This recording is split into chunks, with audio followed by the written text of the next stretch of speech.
Hello friends, आज की video में हम डेक्सामेथासोन यानी जो डेकाडान के नाम से ब्रांड आता है, बहुत सारे इसके ब्रांड है, तो इसका साइड इफ़ेक्ट बताएंगे। बहुत सारे डॉक्टर्स को जो है धड़ल्ले से यूज़ कर रहे हैं, बहुत जल्दी ही इसको दे देते हैं बगैर किसी सही वजह के। आज हम इसके जो है एडवर्स इफ़ेक्ट्स यानी कि साइड इफ़ेक्ट के बारे में बात करेंगे।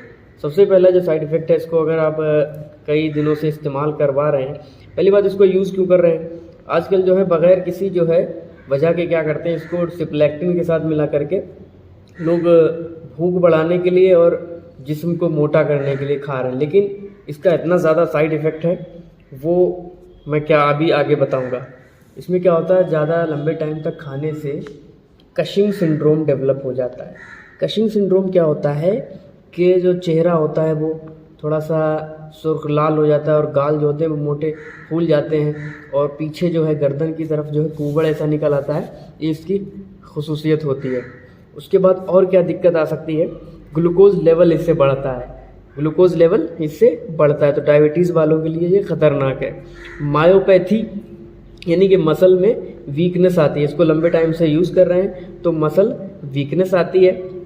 इन्फेक्शन होने का चांस बढ़ जाता है, क्योंकि इससे क्या होता है कि हमारी जो इम्यून सिस्टम है उसको ये सप्रेस करता है, तो सप्रेशन की वजह से इन्फेक्शन होने के चांसेस ज़्यादा हो जाते हैं। ज़्यादातर ये फंगल इन्फेक्शन इससे पैदा होते हैं इसको ज़्यादा इस्तेमाल करने से। और क्या होता है, जो वुंड हीलिंग है वो स्लो हो जाता है। वुंड जो हील करना है यानी कि जो ज़ख्म है वो देर से ठीक होंगे अगर आप डेक्सा को इस्तेमाल कर रहे हैं साथ में। पेप्टिक अल्सर पैदा हो जाता है अगर आप इसको खाते। जिस तरह से दर्द की जो गोलियां होती हैं, एसिक्लोफेनेक, डाइक्लोफेनेक वगैरह, तो उनसे जिस तरह से अल्सर पैदा हो सकता है लंबे टाइम तक खाने से, इसी तरह से इससे भी अल्सर पैदा हो सकता है। तो इसको केयरफुली यूज़ किया जाए। ऑस्टियोपोरोसिस पैदा होता है। इससे क्या होता है, हड्डियाँ जो है कमज़ोर होने लगती हैं। हड्डियाँ कमज़ोर होकर के टूटने का ख़तरा बढ़ जाता है। अगर कोई एल्डरली पेशेंट्स हैं या फिर, तो उनमें क्या होता है, अगर उसमें इस्तेमाल करा रहे हैं तो केयरफुली यूज़ कराया जाए, या खुद से यूज़ कर रहे हैं तो उसको रोक दें, डॉक्टर की सलाह से ही लें इसको, क्योंकि इससे हड्डियाँ कमज़ोर होकर टूटने का ख़तरा बढ़ जाता है।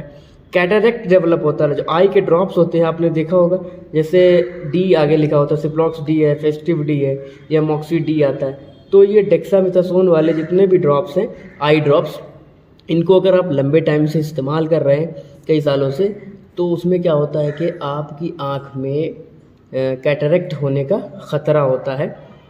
उसके बाद ग्लूकोमा भी होने का ख़तरा हो सकता है। कैटरेक्ट और ग्लूकोमा दोनों, ये कैटरेक्ट यानी मोतियाबिंद और ग्लूकोमा यानी काला मोतिया जिसको कहते हैं, ये होने का ख़तरा होता है।